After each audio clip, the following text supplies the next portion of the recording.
The Diary of Anna, a dramatic narrative narrated in the first person by Anna Leclerc and in the third person by her father, Henri Leclerc. Part 1. The birthday. Today is my 18th birthday. It is also, as of 3 hours ago, the day I was told I have 3 months to live. I want to write that plainly, because plainness is the only thing available to me right now, the only form that feels honest. The doctor at the hospital on the Rue Championnet said it the way doctors say these things, carefully and with practiced compassion, but ultimately clearly, because the truth of a medical prognosis does not benefit from softening. Advanced thyroid cancer, pulmonary involvement. The timeline was 3 months, possibly, slightly more, possibly slightly less. He said I would recommend enjoying the time you have. I thanked him and put the diagnosis papers in my bag and zipped the bag closed and walked out of the hospital into the March afternoon. The street was full of people going somewhere. The buses ran. The pigeons congregated near the bins outside the brasserie on the corner. Everything continued with the complete indifference of a world that does not adjust its pace for the private catastrophes of individuals within it. I understood this as a fact, rather than a cruelty. The world does not owe its rhythms to any single life. I walked home. It took 45 minutes, and I walked the whole way because I needed the time before I got there. When I arrived, my mother was in the kitchen. The smell of dinner was already in the hallway. Tonight, it was the rabbit stew that is my brother's favorite, which is the meal my mother makes when she wants to celebrate something for him. I noticed this and then put it away. My father was in the living room. My brother Theo was on the floor with his phone. The new phone that had been purchased last month, over my objections about the cost, because Theo is 14 and believes that his phone is a fundamental right rather than a luxury, and my parents have never found a way to tell him otherwise. I put my bag down. I went to the kitchen and helped my mother carry the plates. At the table, she served Theo first as always. She gave him the best piece of the rabbit, the shoulder, with the most tender meat. She gave my father the second piece. Then she looked at me. She said, "Anna, I need to talk to you about something." I said, "All right." She said, "Theo is going to start at Saint-Exupéry next year. You know how important that school is for him. The costs are significant. The registration fees, the additional tutoring he will need. We have looked at the finances, and the honest truth is that we cannot cover everything. Your university fees for next semester will need to be deferred." She said this carefully, the way you say something you have practiced saying. My father ate his rabbit and did not look up. I put my hand in my pocket. The diagnosis paper was there. I had been touching it since I left the hospital, the way you touch something you cannot quite believe is real. I said I went to the hospital today. My father looked up. He had the expression of a man who has been interrupted by something inconvenient. I said the results came back. I put the paper on the table.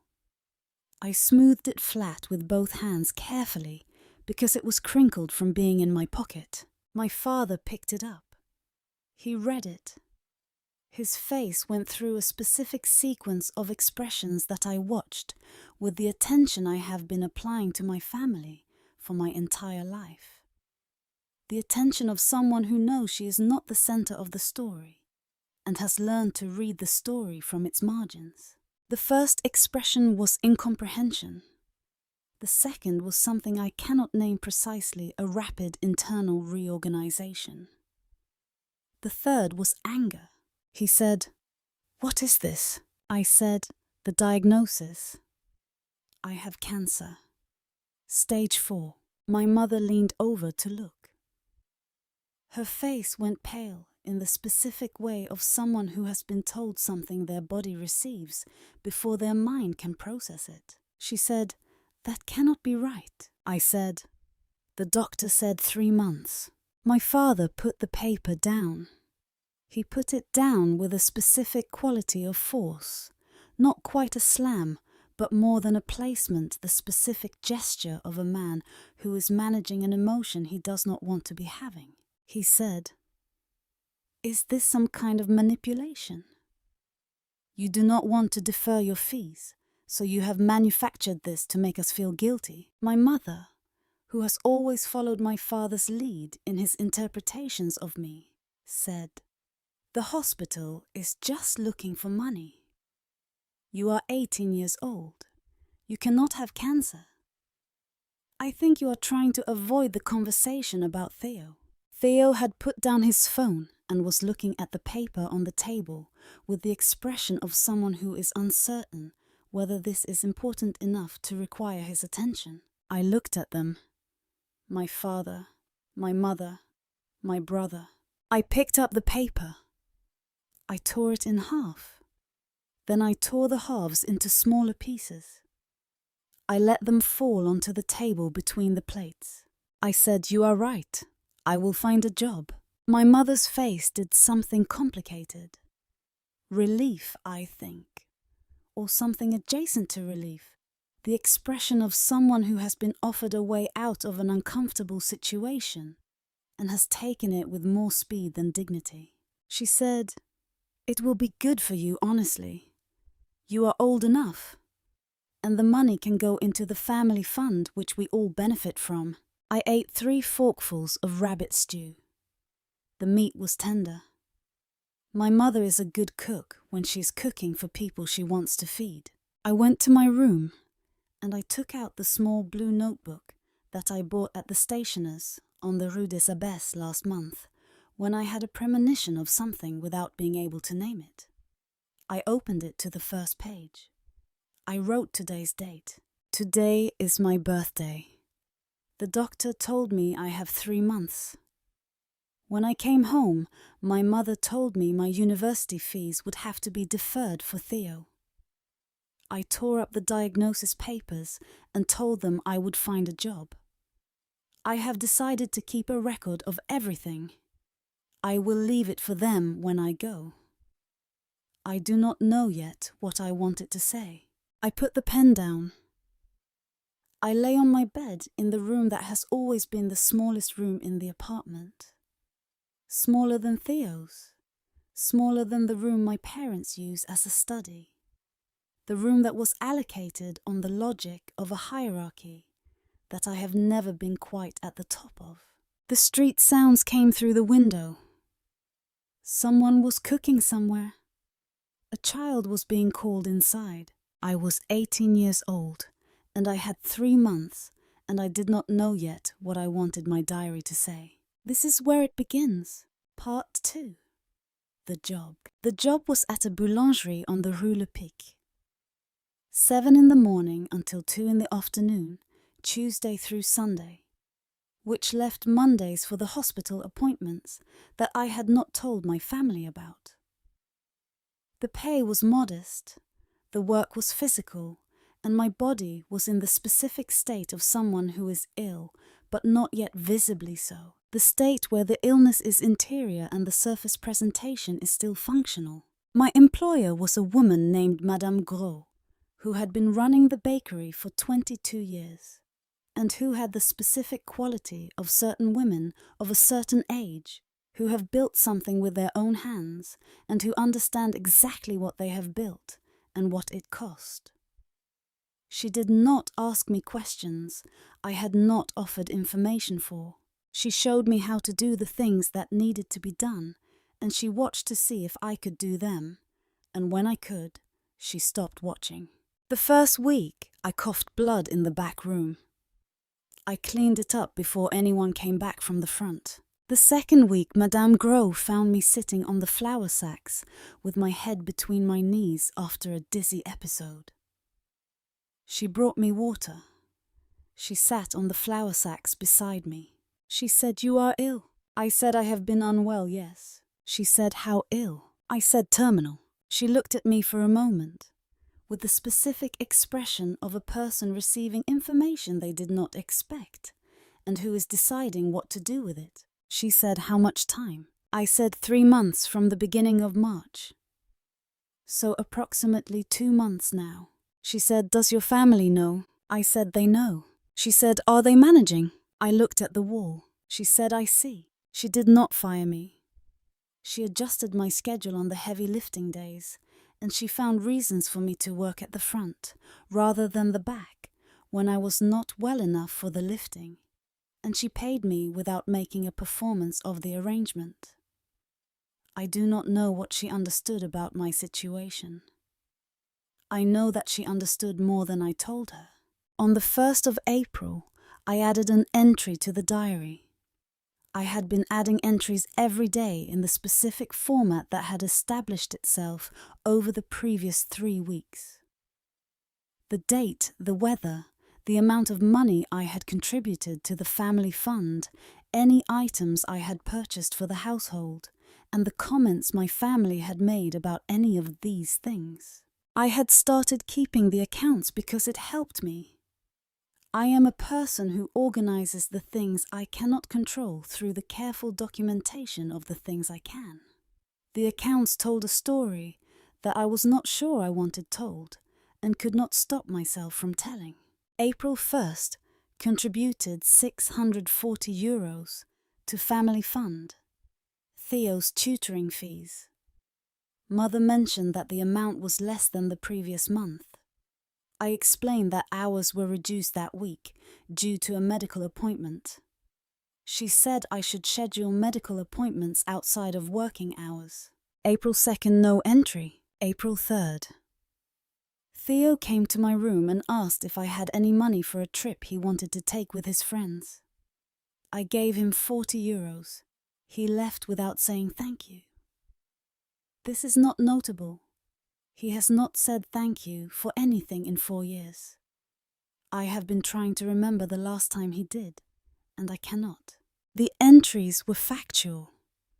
They were not written in the voice of someone performing grief or manufacturing evidence.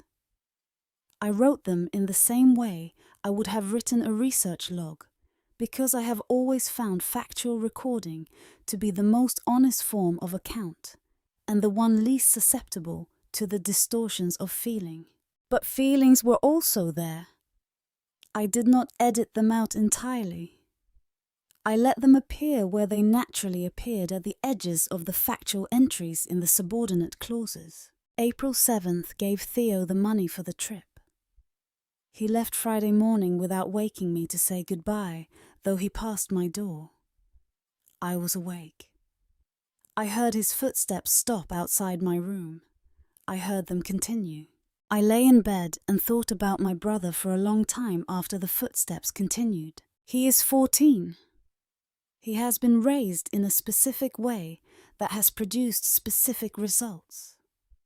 The raising is not his fault.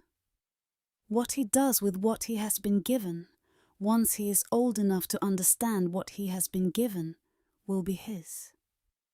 He is not there yet. I still love him. This is the part that the diary cannot adequately contain. The love I have for my family is the central and most complicated fact of my life, and I carry it alongside everything else, which is both the reason the diary exists and the reason it is the kind of document it is. I love them, and they have not learned to love me. And I am dying. And I have 3 months to decide what to do with all of these facts. Part 3. The things I bought. Let me tell you what I spent my money on. Most of it went to the family fund. My mother collected this money without ceremony, which is to say she expected it and received it as her due, rather than as a gift, because the family's understanding of my contributions was that they were contributions rather than sacrifices. The distinction matters. A contribution is something you give from a surplus. A sacrifice is something you give from what you need. I was giving from what I needed. and the word used was contribution, and the word said everything about the accounting. The rest I spent carefully on specific things with the specific attention of someone who has a very finite budget and a very finite time, and who has decided to use both with intention. For my mother, a pair of good gloves. She had been wearing the same gloves for 4 winters, and the lining had worn through at the fingertips. I found a pair in dark leather at a shop in the Marais that had the specific quality of good things, the feeling of something made to last. I put them on the kitchen counter with no note. For my father, a book on the history of French wine that I found at a second-hand shop on the Rue de Bretagne. He had been interested in wine for as long as I could remember, the specific interest of someone who cannot afford to pursue it seriously, and who has maintained a quiet curiosity about it in the margins of his life. I left it on his desk. For Theo, a phone case in the colour he had mentioned wanting, and a gift card for a gaming service. And 3 months after the gift card, I bought him a new phone, because his had been stolen at school, and the family could not immediately replace it, and he needed one for the tutoring. I note that I spent more on Theo than on either of my parents combined. I note this not as accusation, as accounting.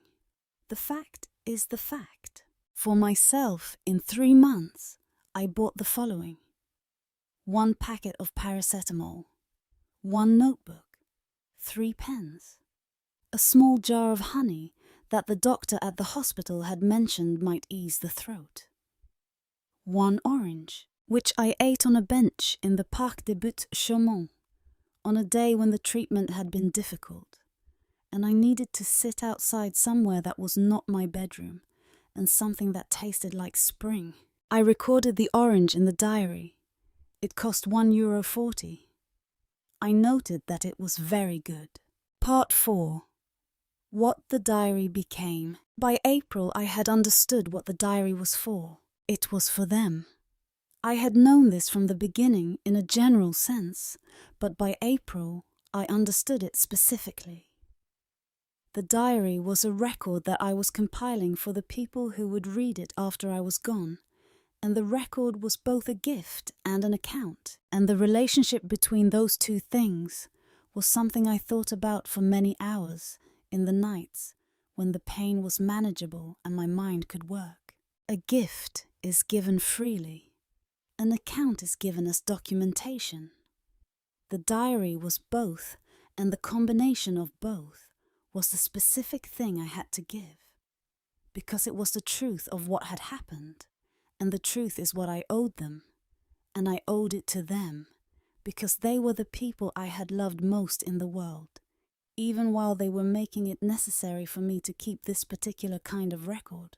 I thought about this a great deal, about the complicated architecture of love in a family that is failing, about the difference between the love you feel and the love you demonstrate, about the specific tragedy of people who love badly, not because they do not feel it, but because they have never learned its correct expression, because something in their own histories has produced a pattern that they repeat without examining.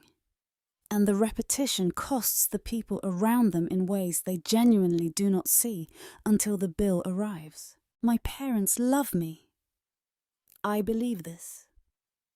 Not in the way they love Theo, not in the unexamined and generous way that parents sometimes love one child more than they love another without understanding what they are doing, but in some form.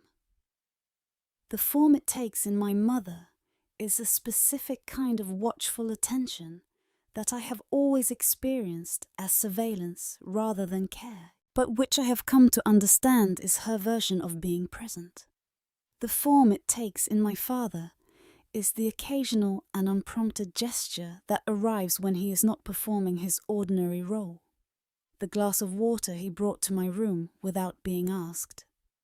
the morning I was particularly unwell, the time he sat at my desk and helped me with a problem I had not mentioned to him, but that he had inferred from something he had read over my shoulder. These are small things.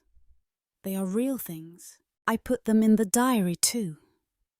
Not only the accounts, the small real things.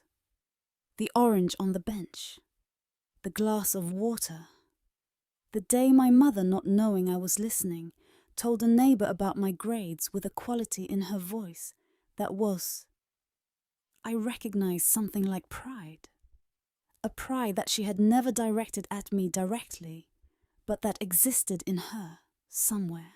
I put these in the diary because the diary was not a prosecution. It was a portrait. And a portrait requires all the colors, not only the dark ones. The last entry I planned to write in advance. I planned it in May, on a day when I was well enough to think clearly and had the privacy of the apartment to myself. I sat at the kitchen table, the same table where my father had put down the torn diagnosis papers 4 months earlier, and I thought about what I wanted the final entry to say. I did not want it to be an accusation, not because the accountability was not deserved, but because accusation is a form of self-pity, and I have never been a person who does well with self-pity. I wanted it to be something that a person could read and learn from, something that would cost them because the cost was necessary, but something that the cost was proportionate to the possibility of learning from it. I wrote, "What the diary is saying is not that you did not love me. What it is saying is that love is not a feeling. Love is a practice. It is the daily specific decisions about how you treat the people you feel it for. And the practice in this family was one that left one person responsible for everyone and everyone responsible for no one. I am not saying this to condemn you, them. I am saying it because I believe you are capable of something different. And because the only way to honor the 3 months I gave you is to become capable of it." I read this back 3 times. Then I kept it as the second to last entry and thought about what the last one would say. Part 5. The treatment and the daily life. The treatment was at the hospital on the Rue Championnet, where the diagnosis had been made. I went on Mondays. I told my family I was working. This was not entirely a lie, because on some Mondays I went from the hospital to the bakery for the afternoon shift, and Madame Gros had never asked why I came in later on those days. The treatment was difficult in the specific ways that treatment for this stage of illness is difficult, which I will not describe in detail, because the details are not the point. The point is that my body was doing what bodies do when they are engaged in a very long fight, that they are not going to win the specific management of declining resources, the allocation of what remains toward the functions that cannot be abandoned. I was still functional. Not fully functional. Functional. I worked. I managed the household contributions. I bought things for my family. I came home in the evenings and ate dinner, and went to my room and wrote in the diary, and sometimes lay for a while looking at the ceiling before I could sleep. My mother began in May to notice that something was wrong. I want to be clear about this because I do not want to present her as entirely without perception. She noticed. The quality of her noticing was complicated by the interpretation she had decided on in March, which was that the diagnosis was manufactured, and the interpretation created a specific filter through which she processed everything she subsequently observed. She noticed that I was tired. She attributed this to overwork. She noticed that I was losing weight. She attributed this to irregular eating due to work schedule. She noticed that the quality of my voice had changed. She said nothing. My father did not appear to notice anything. This is also a form of choice. Theo noticed on a Tuesday in the middle of May. He came into my room without knocking, which is his practice, looking for the charger he had lost. And he found me sitting on the edge of my bed, with my head in my hands after a difficult afternoon. He said, "Are you all right?" He said it in the tone he uses for everything slightly flat, slightly impatient with the imposition of other people's states on his. But he said it. I looked up at him. He is 14 years old, and he is under everything that the last 14 years have made of him a child who has never been adequately taught how to be in the presence of another person's difficulty. He has the specific quality of someone for whom difficulty has always been something that happens to him rather than something he can be in relation to. I said, "I am tired." He said, "Okay." He found his charger and left. But he came back 10 minutes later. He stood in the doorway. He said, "Do you want some water?" I looked at him. He said, "I know where the glasses are." I said, "Yes." "Thank you." He brought me water. He handed it to me and then stood there for a moment, as though he was trying to work out what came next. I said, "You can go. I am fine." He said, "Okay." He left. I noted this in the diary. May 12th. Theo brought me water without being asked. First time. I noted it because it mattered. It was a small thing and it mattered. The diary contained both kinds. Part 6. The things my father did. There is an entry from the end of May that I want to tell you about. My father fainted at his office. He had been under significant professional pressure for months. A restructuring at the company that had resulted in his position becoming uncertain. My mother did not tell me this. I learned it from overhearing a phone call she made to her sister. He came home from the hospital on the evening of the last day of May, pale and moving carefully, with the specific quality of someone who has been frightened by their own body and is processing this. My mother was with him. She had her arm through his. I gave them both a moment before I went into the kitchen. I made dinner. Nothing elaborate, the pasta with the tomato sauce that was quick and reliable, and that both of them found comforting, the specific food for a difficult evening. I set the table. I lit the small candle that my mother kept on the sideboard for occasions when she wanted the room to feel softer. When they came in, my father sat down at the table and looked at the food and the candle. He said, "You did not have to." I said, "I know." He said, "Are you not working today?" I said, "Afternoon off." He was quiet for a moment. Then he said, "Thank you." He said it in the specific way he rarely says things, without management, without the frame of the ordinary family dynamic around it. Just the two words in the voice of a man who is tired and has been frightened and is grateful.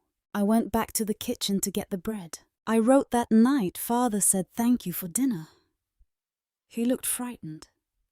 It is possible that being frightened makes people small enough to see the things in front of them. I do not know if it lasts. But I know what it felt like.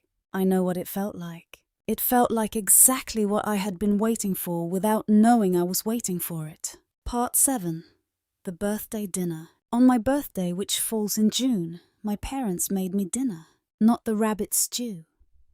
Not the specific meal of Theo's preference that has been the default celebration in our household for years.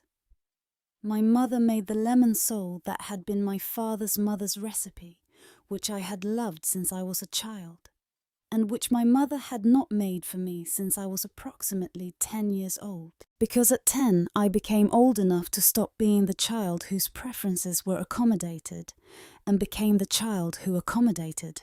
They had bought a cake. It was not elaborate. It was from the patisserie 2 streets away, the one that does the simple raspberry tarts that I had mentioned once years ago, finding good. I sat at the table and they put the food in front of me, and my mother brought out the tart with a candle. I looked at this. I looked at them looking at me. My father had an expression that I was learning to read. By then, the expression he had when he was making an effort to be somewhere he was not accustomed to being. My mother had the expression she had when she was doing something she was uncertain of and was hoping for a specific response. Theo said happy birthday. He said it looking at me, not at his phone, at me. I said thank you. We ate the lemon sole. My father asked me about the bakery, in the way he asks about things when he is trying to learn something, rather than performing interest. I told him about Madame Gros, about the specific work of a place that makes things every day with the same materials and produces something different each time, because bread is sensitive to temperature and humidity and the small variations in the environment. He listened. My mother refilled my water glass without being asked. She had not done this before. She did it the way people do things they have learned to do self-consciously, and with a slight formality, but genuinely. After dinner, I went to my room and I wrote in the diary for a long time. June 14th. My birthday, they made me dinner. The lemon sole. A raspberry tart from Maison Lambert. Theo looked at me when he said happy birthday. I do not know why tonight specifically. Perhaps it was because of my father's faint, which frightened everyone. Perhaps it is something else. What I want to write is this. It was enough. For tonight, it was enough. I do not need it to have been the whole of what I needed from 18 years. I'm not asking for the recalibration of the entire history. I am saying that tonight on my birthday, with the lemon sole and the candle, and Theo looking at me when he spoke, I felt something that I have been waiting for without naming it. I felt noticed. It was enough. For tonight, it was enough. Part 8. The document. In July, I signed the organ donation form. I want to tell you about this because it matters, and because the manner of it was specific. I had requested the form in June through the hospital on Mondays. The process was straightforward. I read the document carefully, which is my practice with all documents. I understood what I was agreeing to. I signed with my full name, Anna-Marie Leclerc, in the upright, clear handwriting I have always had. I noted in the diary July 10th. Signed the organ donation form. The nurse was kind. She asked if I was certain, and I said yes. She asked if my family knew, and I said they would. They would know from the diary. I was leaving the diary for them with the copy of the form, which I folded and placed between the pages of the final entry like a bookmark. I thought about whose life the things from my body might extend. A stranger somewhere. Perhaps young, perhaps old. Perhaps in Lyon or in Bordeaux or in another country entirely. I would not know, and they would not know, and the connection between us would be the connection of someone who had something another person needed, which is perhaps the most fundamental form of connection, and the one we make the least ceremony about. I am not writing this in the spirit of drama. I am writing it because it was a decision I made freely and with full information, and it was of all the decisions I made in those 3 months, the one that felt most entirely mine. Part 9. The last entry. The last entry is dated 10 days before I died. I know this because Henri Leclerc, my father, read the date when he read the entry. I am going to give the rest of this to him because the end is his to tell. He was there. I was not. Part 10. Henri. My name is Henri Leclerc. I am 53 years old. I am the father of Anna and the father of Theodoric, who goes by Theo. I am the husband of Elise. I am the person who put a piece of paper down on a table with a specific kind of force in March and called my dying daughter's diagnosis a manipulation. I need to say that plainly because the diary said it plainly, and the diary is the reason I am speaking at all. I will tell you about the morning of the diary. Anna had been in the hospital for the last 2 weeks. It was July, the heat specific to Paris. In July, the kind that settles into the stones of the buildings and radiates back after the sun goes down, the kind that makes even the mornings feel like afternoon. She was in the hospital because the progression had reached the point where the apartment was not the right place anymore. She had been conscious until 3 days before the end. We were with her, Elise and I, in the afternoons. Theo came twice. Each time he sat in the chair beside her bed, with the specific expression of a 14-year-old boy who has been placed in proximity to something larger than he knows how to be in proximity to, and each time he stayed longer than the time before. On the morning of the last day, the nurse came to the waiting room where Elise and I had slept in the chairs that hospitals provide for these nights. The practical, ugly chairs that are not comfortable but are adequate, which is the hospital's specific form of honesty about what the waiting rooms are for. The nurse said what nurses say in this situation, with the specific care of someone who has said it before and who understands what it costs the person hearing it. We went in. Theo was already there. He had come in the night, apparently, without telling us, and had fallen asleep in the chair beside her, with his head on the edge of the bed. She was very still. The quality of the stillness was different from sleep. On the table beside her bed was the diary. Blue cover worn at the corners. I had seen it in her room but had never looked inside. There was a note on top of it in her handwriting.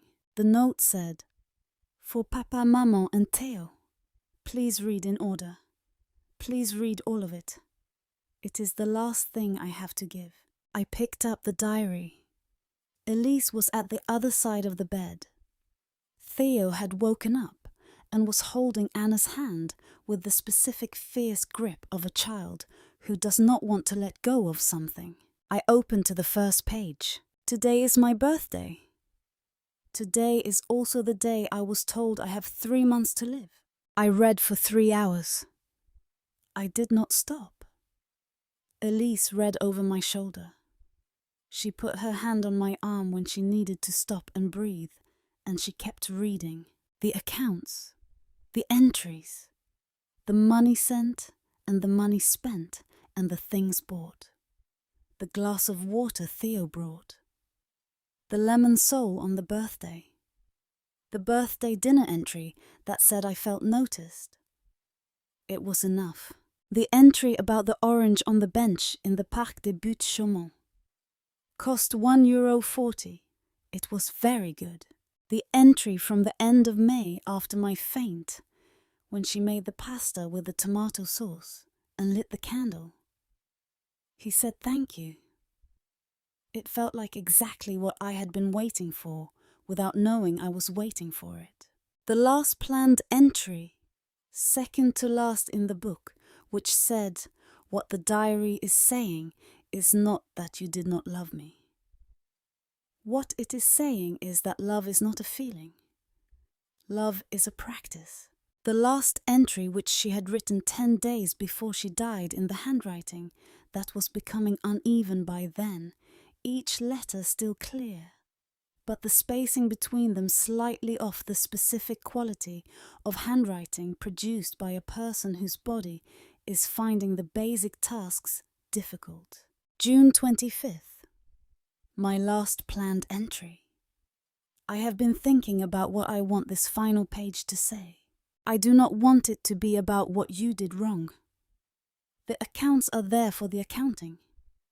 The accounts are honest. They say what they say, and I stand by them, and I trust that you will be honest enough to read them honestly. What I want this final page to say is something different. something I have been carrying since the bench in the park with the orange, and since the birthday dinner, and since Theo brought me water that Tuesday in May. What I want to say is this: I believe you are capable of doing it better, not because you proved it to me, not enough, not in time, but because I saw the moments when it was possible. The glass of water, the lemon sole, the candle, the thank you that came without management. These were not nothing. They were the evidence of what was available inside you. The evidence that the practice was possible, only unpracticed. I am leaving you the diary, so you know the cost of unpracticed love. I am leaving you the organ donation form, so you know that even dying I had things to give. I am leaving you the accounts, so you cannot misremember what happened, which is what people do when they are allowed to misremember, because the misremembering is easier than the truth. But I am also leaving you the orange, and the candle, and Theo's glass of water, because the truth is all of it, not only the dark parts. And because what I want you to do with the truth is not to be destroyed by it, but to be changed by it, into something better than what you were, into something that the 3 months I had are worth. That is what I want. That is the last thing I want. I love you, all 3 of you, in the complete and complicated and unrevocable way that a person loves the family they grew up inside, regardless of what the growing up cost. I love you. I stopped reading. My hand was on the page and I could not lift it. Elise made a sound I had not heard from her before. Not a cry. Something more fundamental than a cry, something the body produces when the mind has reached the edge of what it can process and is no longer in control. Theo had let go of Anna's hand and was on the floor beside the bed, with his arms over his head and his shoulders shaking in the way of someone who is crying, without knowing how crying, without the practice of it crying, the way you cry when you have never been allowed to do it in company, and are suddenly unable to stop. I sat in the chair with the diary in my lap, and I thought about a March evening, and a table with a specific quality of force, and a piece of paper torn into pieces, and falling like snow onto the plates. I thought about a girl who had walked home from the hospital with a diagnosis in her bag, and had come in to find us already arranged in our ordinary positions, and had helped carry the plates. I thought about the orange. I thought she sat on a bench in a park and ate an orange and wrote that it was very good and it cost €1.40. I thought that was her life. The parks and the oranges and the €1.40, and the writing it down because it was worth writing down. I thought we were in the same city, in the same apartment for 18 years, and I let this happen. The monitor beside the bed made a sound. The nurse came in. She did what needed to be done with the specific care of someone who does this thing and knows what it costs everyone present. I did not move from the chair. I sat with the diary, and I let the morning continue around me. And I understood with the specific clarity of understanding that arrives when all the other things have been stripped away, that Anna had been right. Love is not a feeling. Love is a practice. I had not practiced. She had practiced it every day of her life, with an orange and a notebook, and a pair of gloves, and a book about wine, and a patient family account, and a lit candle, and the thing she said before she put the pen down for the last time, I love you. I put the diary against my chest, and I held it there. And I sat in the July morning in a hospital room in Paris with my wife and my son and my daughter, who was no longer in the room, and I understood that this was the moment she had been describing. The harsher thing, the truer thing, the thing that begins on the other side of the false peace. She had said, I choose not to be a survivor of this war. Let my going burn away the false peace, and let real love grow from the ashes. She had been right about that too. The burning had begun. It would not end. The practice would have to come from us. Epilogue. 1 week later, Henri Leclerc continued. It has been 1 week. The apartment is very quiet, in a way that makes sound when it comes feel enormous. The refrigerator. The water in the pipes. Theo washing dishes, which he has done every evening since we came home from the hospital, without being asked, without comment, placing each plate carefully in the rack. Elise is in Anna's room. She has been there most of the past 3 days. She is reading the diary again slowly this time, page by page. When she comes out, she looks like someone who has been somewhere difficult and who is returning with something they did not go in with, which is the correct description of what she is doing. I have been reading the diary too.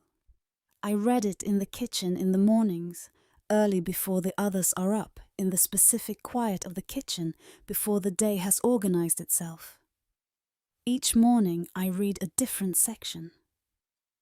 I have been reading slowly because I cannot read quickly. Each entry requires a response from me that takes time to process, and I have been trying to give each entry the time it deserves. The entry about the orange took me 3 days. I went to the Parc des Buttes-Chaumont on Saturday morning. I bought an orange from the fruit stall at the entrance. I sat on a bench. I ate the orange. It cost €1.60. It had gone up since her entry. It was very good. She had been right about that. I wrote this in a notebook I have started keeping. Not the same kind as hers. A larger one, a plain one. I have not yet decided what it is for. But I am writing in it. Every day. I write what I did, and what I thought, and what I failed to do, and what I am trying to do instead. I am practicing. It is the only word for what I am doing. She told me the word, and I am using it. On the wall of the living room, there is a square of slightly lighter paint, where the family photograph used to hang. We took it down after the birthday dinner in June, because Anna mentioned that it had been taken when Theo was 3 and she was 7, and that she did not feel it represented the family accurately anymore. We had taken it down and put it in a drawer, and had not found a different photograph to put up. I took it out of the drawer this morning. It is a photograph taken at the Jardin du Luxembourg 6 years ago. Elise and I are in the back. Theo is on the right looking at something off camera, as he usually does in photographs. Anna is on the left. She is looking at the camera. She is smiling in the specific way of someone who has decided to smile for a photograph, and who means it. Who is genuinely glad to be where she is for this particular moment. I held it for a long time. Then I went to find a nail. The photograph is on the wall now. It does not fully cover the pale square, but it covers most of it. When I look at it from across the room, I can see her face. She is looking at the camera. She is smiling. She would not want me to make this into something she would not recognize. She was not a person of ceremony or performance. She was a person of practice. She would want me to say what is true and short and not embellished. What is true is this. She was here, she is not here. She left us the instructions. We are following them. That is all. That is everything. N. The Diary of Anna is an original dramatic narrative set in Paris, France. All characters, events, and institutions depicted herein are entirely fictional. Any resemblance to actual persons living or dead, or to actual organizations or events, is entirely coincidental. Additional chapter. Madame Gros. I want to tell you about Madame Gros, because she deserves her own place in this account. She was 61 when I worked for her. She had started the bakery at 39, after leaving a corporate position that paid well and required her to be someone she was not, and she had built it over 22 years into something that was genuinely hers, the specific form of ownership that comes from having made every decision yourself and having lived with the consequences of all of them. She was not a sentimental person. She had the practical directness of someone who has been making bread for 20 years and who understands that bread does not respond to sentiment, only to attention. She was patient with the things that deserved patience and impatient with the things that did not. She was patient with me when she found out I was ill. She did not change her manner toward me except in the specific practical ways that the situation required. She did not begin to speak to me softly or to look at me with the expression people use when they are managing their feelings about a person who is dying. She spoke to me the same way she had always spoken to me, directly, and with the specific assumption that I was capable of receiving what she said, which was itself a form of respect. She did one thing that I recorded in the diary, and that I think about often.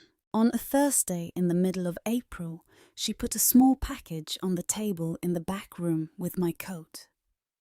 I did not see her do it. When I found it at the end of my shift, I opened it, and inside was a jar of honey from a beekeeper she knew in the lot.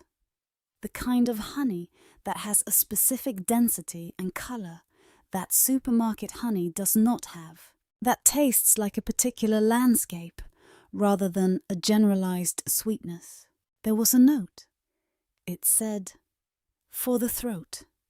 Take a spoonful in the morning." That was all. No sentiment, no elaboration, just the honey and the instruction. I recorded it April 17th.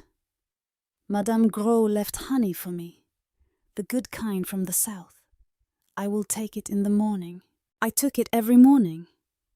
It helped the way she had said it would help. I finished the jar in June, and she brought another without comment. I did not tell her I was dying in any accelerated way. She already knew the situation from the conversation on the flour sacks. She did not ask for updates, and I did not provide them. We had an understanding that was conducted entirely in practical terms, the specific efficiency of two people who have reached an arrangement that serves them both and who do not need to analyze it to maintain it. On my last day of work, which was in the middle of June, when my body made it clear that the work was no longer possible, she walked me to the door at the end of the shift. She held the door open for me. She said, "Come back when you can." She said it in the way you say something that both people know is not literally true, but that contains something true nonetheless. The truth that the welcome would always be there, even if the capacity to return was not. I said, "Thank you for the honey." She said it was a good summer for the bees. She closed the door. I stood on the Rue Le Pic in the June morning and thought about bread and bees and the South and the specific quality of the things people give you when they give you what they have. I wrote that evening, June 14th. Last day at the bakery. Madame Gros said, "Come back when you can." I wanted to tell her what she gave me was more than the honey. I did not say it. Some things are understood between people without being said. I think she knew. Additional chapter: What Elise did and did not do. My mother is Elise. I have been writing around her in this account in the specific way that daughters sometimes write around their mothers when the relationship is the most complicated one in their lives, describing the events adjacent to her rather than addressing her directly. Let me address her directly. She is 51 years old. She was raised in a family that had a specific understanding of how love was organized, which was hierarchically, with resources flowing toward the people who were understood to be most in need or most deserving, as determined by criteria that were not always made explicit. She has reproduced this organization in her own family, as people do, not deliberately, but because it is the architecture she was given. And she has not examined it closely enough to understand that it is an architecture rather than the natural way of things. She did the specific thing that I have thought about most, which is the thing she did not do. She did not ask. When I came home from the hospital in March, with the diagnosis in my bag, she did not ask me how I was feeling. Not that evening, not in the days that followed, not during the whole of the 3 months. She asked practical questions. She asked about the money. She asked whether I had enough hours at the bakery. She asked once in May whether I was taking vitamins, and she asked this in the way of someone performing maternal concern rather than genuinely inquiring. She did not ask, "Are you afraid?" She did not ask, "Is there anything you need?" She did not ask, "What is it like?" I do not know if she knew consciously that she was not asking. I suspect she did not know.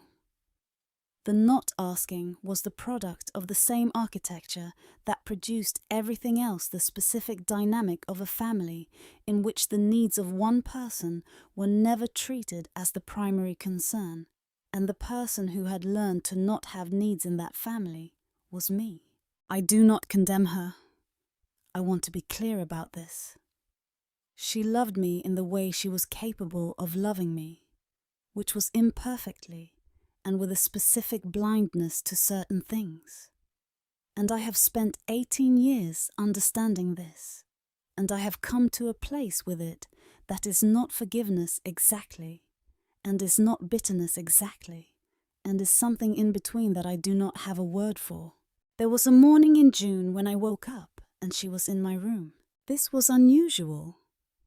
She did not come to my room without reason. I opened my eyes, and she was sitting in the chair by the window, the chair that has been in my room since I was 11, looking at something in her hands. It was a photograph of me. I did not know she had it.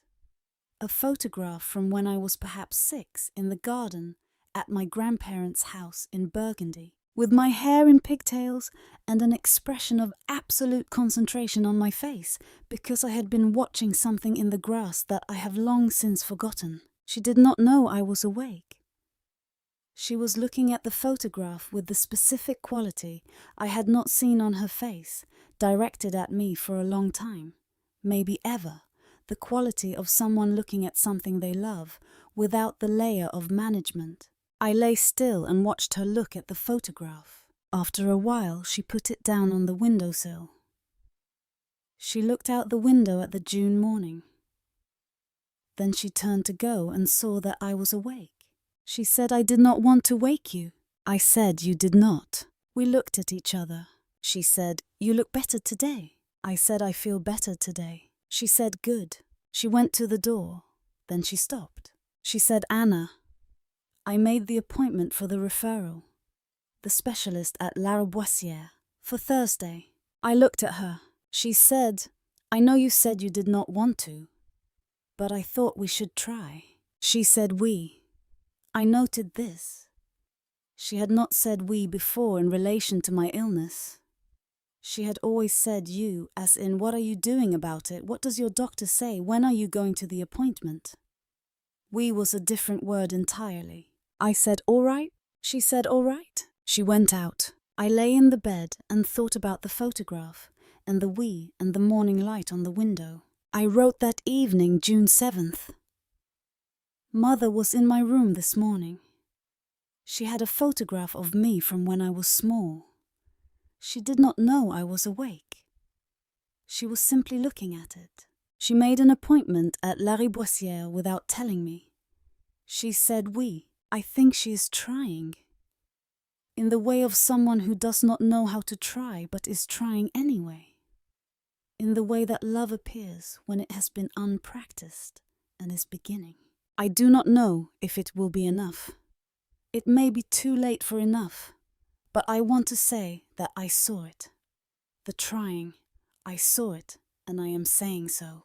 This is also the true account. Additional chapter. Theo, in July. The last time I saw Theo clearly conscious was on a Tuesday in July. He came to the hospital in the afternoon with his father, which had not been planned. My father had come for the usual afternoon visit, and Theo had been home when he left, and had apparently decided to come with him without being asked or told to. They came in together. My father went to speak to the nurse. Theo sat in the chair beside my bed. He was 15 by then, had turned 15 in May. The birthday had been celebrated with the usual attention that his birthdays received the specific comprehensive love that birthdays for him produced. The cake he had requested. The present he had specifically indicated the dinner at the restaurant he had chosen. I had contributed to all of these things from the money I was earning, and I had sat at the birthday dinner and watched my family celebrate Theo with the focused and genuine attention they knew how to give him. I had not been angry. I want to record this accurately. I had watched the birthday dinner with something closer to a form of sad tenderness. The specific feeling of someone who understands a dynamic clearly and who does not hate it, but who wishes it were different. On this Tuesday in July, Theo sat beside my bed. He was not looking at his phone. He had his hands on his knees. He said, "I read some of the diary." I said, "You did?" He said, "Mum left it on the kitchen table for a minute, and I looked at the first couple of pages." I said, "What did you read?" He said, "The birthday entry. Mine.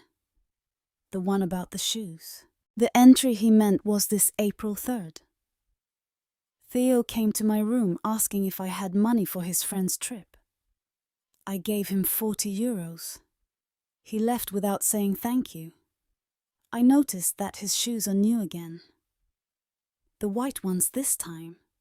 Logo on the side. He looked good in them. He always looks good in things. That is one of the things about Theo. He said the last line. I said, "That is one of the things about Theo." He said, "Yes." I said, "It is true." He was quiet for a moment. He said, "I took the 40 euros. I did not say thank you." I said, "You did not." He said, "I should have." I said, "Yes." He said, "I am sorry." He said it in the voice of a 15-year-old boy who has never said something like this before, and who is doing it despite the discomfort of it, because he has decided that the discomfort is less important than the saying, which is a decision that takes a long time for most people to arrive at, and which he had arrived at earlier than most, because of the specific circumstances of the past 3 months. I said, "I know." He said, "I am going to do better." I said, "I know you are." He said, "How do you know?" I said, "Because you are here. On a Tuesday afternoon. No one made you come." He looked at his hands. He said, "The water. In May, when I brought it to your room." I said, "I remember." He said, "I thought about it afterward. Why I did it. I had not done anything like that before." I said, "What did you decide?" He said, "I think I was scared. I saw you and you looked bad, and I did not know what to do, and someone in me knew water was something I could do." I said, "That is exactly what it was." He said it felt important, bigger than it was. I said it was exactly as big as it felt. He was quiet. He said, "Anna." I said, "Yes." He said, "I do not want you to go." I said, "I know." He said, "I am not ready." I said, "I know Theo." He said, "Is there anything I can do?" I thought about this. I said, "You are doing it." He looked at me. I said, "You came. On a Tuesday. You sat in the chair. You said the thing. That is what there is to do." He looked at his hands again. I said, "Take care of Maman and Papa. Not instead of yourself. Alongside yourself. That is the difference." He said, "How do I know the difference?" I said, "You already know. The water. That is the difference. You got water for someone else, and it did not take anything away from you. That is how it works. He was quiet for a long time. My father came back from speaking with the nurse. The three of us sat in the room for the rest of the afternoon. We did not say very much. My father read. Theo sat with his hands on his knees and looked at the window. When they left, Theo stood at the door. He said Tuesday next week. I said I will be here. He came on Tuesday next week. He came every Tuesday, and every afternoon my father came until I was no longer conscious. I want this to be recorded. He came every Tuesday. That is the record. That is what he gave. He gave it. He had it to give, and he gave it. That is the thing about Theo. Additional chapter, the orange. I want to tell you about the orange one more time. Not because I have not said enough about it, but because it is the entry I think about most, and the one that is most difficult to explain, and therefore the one that most needs explaining. It was a day in April. Tuesday. I had been to the hospital in the morning, and the morning had been difficult, in the specific way of mornings at that stage of a certain kind of illness, and afterward, I had not been able to go directly home, because going directly home would have required me to go directly into the apartment, and the apartment was the apartment, and I needed something that was not the apartment. I walked to the Parc des Buttes-Chaumont, which is 15 minutes from our building, and which is one of the few places in Paris where the hills are real, and not just the illusion of them, where you can stand on a slope and feel the city below you, rather than simply seeing it.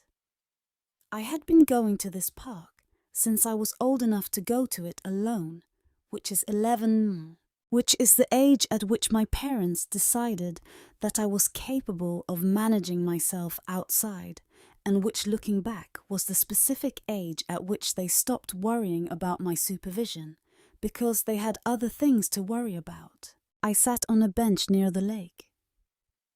The April light was doing what April light does in Paris, moving through the plane trees with a specific quality of warmth that is different from March light and different from May light, the light of a season that is genuinely arriving rather than preparing to arrive. I bought the orange from a vendor near the entrance. €1.40. I peeled it on the bench. The smell of the peel was the specific smell of orange peel in cold air, which is one of the cleanest smells that exists. I ate the segments carefully. They were good. The orange was ripe, and the flavour was the full flavour of something that had been allowed to ripen completely. I sat on the bench for approximately an hour. I watched the people. A man throwing bread to the ducks. A woman reading. 2 children on bicycles. An old man on a bench nearby sleeping in the sun with his face turned up. I thought about nothing specific. I was simply there in the specific quality of April light, with the taste of the orange still on my tongue. This is what I meant when I wrote in the diary it was very good. Not the orange specifically, or not only the orange. The whole of it. The bench, the light, the hour, the being simply present in a park on a Tuesday in April, with no one requiring anything of me and nothing being insufficient. I had hours like this throughout my life. I had not always recognized them for what they were. The capacity to be somewhere without needing it to be different from what it was, without needing the bench or the light or the orange to carry more weight than they could carry the capacity to receive what was there as sufficient. That capacity is what I tried to pass on in the diary. Not the accounting, though the accounting was necessary. Not the love, though the love was also necessary. The specific thing I wanted to pass on was this. The orange was enough. The hour on the bench was enough. What is in front of you when you can receive it fully is enough.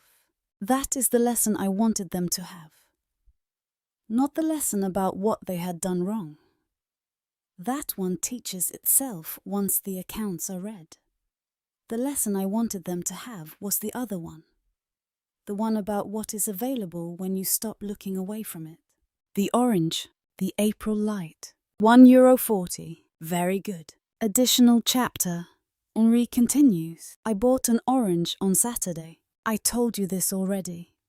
I want to tell you more about it. I went to the park on the bus. I do not usually take the bus to the park. I usually walk. But I wanted to have the bus journey, the specific quality of Paris seen through a bus window in the morning, which is different from Paris seen from the street, and different from Paris seen from a taxi or a car. From the bus, you see the upper parts of the things, the second and third floors, the windows, the sky between the buildings. Anna would have taken the bus, I think. She was the kind of person who found value in the modes of experience that other people pass over. I got off at the park entrance. I bought the orange from the vendor. €1.60 now. Prices go up. I sat on a bench near the lake. A man was throwing bread to the ducks. A woman was reading. The light was the specific Saturday morning light of July, warm already at 10. I peeled the orange. The smell of the peel. I ate it carefully. I sat on the bench for a long time. I was thinking about Anna. I was thinking about April, her April when she was here, and I was not paying attention. I was thinking about what the park looked like in April, and whether this bench or another bench, and what the orange cost then versus now, and whether any of this mattered. It mattered. I could feel it mattering the way I had been feeling. Things mattering since July, the specific new register of things that had previously not registered the specific quality of attention that the diary had produced in me reading it. The attention of someone who has been shown what attention is. The orange was good.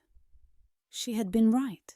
I sat on the bench until the morning had moved past the specific quality of morning and become midday. Then I got up. I went to the fruit vendor on my way out. I bought another orange for Elise, and I put it in my bag and went home on the bus. She was in the kitchen when I came in. She looked up. I put the orange on the table in front of her. She looked at it. I said, from the park. She said, Anna's park. I said, yes. She picked it up. She held it for a moment. She said, she sat there in April. I said, yes. We were quiet. She said, Henri? I said, yes. She said, I want to start over. I said, from where? She said, from the practice.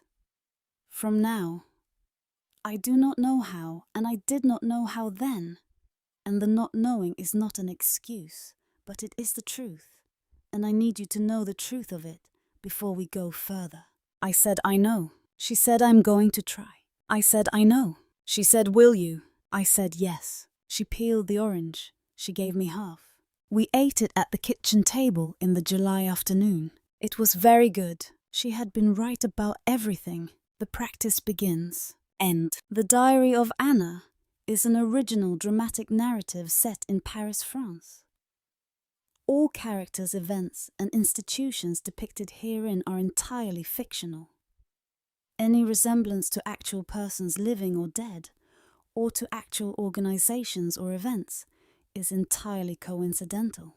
Additional chapter. What remained in the apartment? This is Henri again. 3 weeks after Anna died, I went through the apartment looking for the things that were hers. Not to remove them. To find them, to understand what was there to see, what had been in the same space as the rest of us for 18 years, and what we had not noticed. It did not take long. In her room, 3 sets of clothing folded in the drawer. 2 pairs of shoes. The small collection of books on the shelf beside her bed, which she had had since she was 12 or 13, and which she had not added to substantially since then, because new books were not in the category of things she spent money on. A photograph on her desk, burgundy, 6 years ago. Her in pigtails, watching something in the grass. My wife had shown me this photograph on the day she sat in Anna's room. I had not seen it before. It had been on Anna's desk for 6 years, and I had not seen it. On the shelf, the notebooks from school.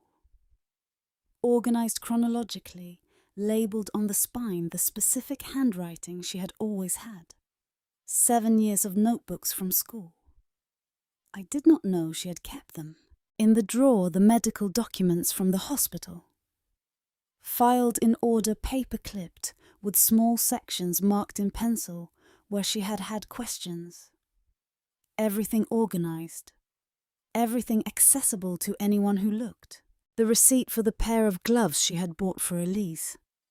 €1.40 receipt from the fruit vendor at the Buttes Chaumont. I stood in the room, and I looked at the drawer with these things in it, and I thought about the specific quality of 18 years of being in the same apartment as someone and not knowing what was in their drawer. I had not asked. The drawer was unlocked. I had never looked. This is not a defense. It is a fact. I put it here because it is the kind of fact that the diary was built around the specific documentary quality of what was there and what was not attended to, and the gap between those two things. On the windowsill, the photograph my wife had found. 6 years old burgundy. I picked it up.